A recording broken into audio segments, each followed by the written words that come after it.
કેમ છો મારા મિત્રો? આજે હું તમારી સમક્ષ તમારો કીર્તિભાઈ હું તમને એક વસ્તુ લાઈવ માર્કેટની અંદર તમને કહેવા માટે ખાસ આવેલો છું કે how to protect your portfolio. એના વિશે હું તમને 2 શબ્દોની ટિપ્સ આપીશ. Only not invest for small cap and mid cap. તમે કોઈ દિવસ એકલા સ્મોલ કેપ અને મિડ કેપના રોકાણ ના કરો. તમારો મેન પોર્ટફોલિયો લાર્જ કેપની અંદર હોવું જોઈએ, ફ્રન્ટલાઇન શેર્સની અંદર હોવું જોઈએ. તમારા ફ્રન્ટલાઇન શેર્સ કેવા લેવા જોઈએ જેથી કરીને તમારો પોર્ટફોલિયો બચી રહે?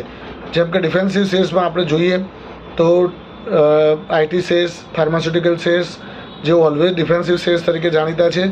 એમાં TCS, ઇન્ફોસિસ, HCL ટેકનોલોજી, પછી સન ફાર્માસ્યુટિકલ, સિપ્લા, આ બધા શેર્સ તમારા પોર્ટફોલિયોમાં હોવા જોઈએ જેથી કરીને તમારો પોર્ટફોલિયો એકદમ સેફ અને સમૃદ્ધ રહેશે.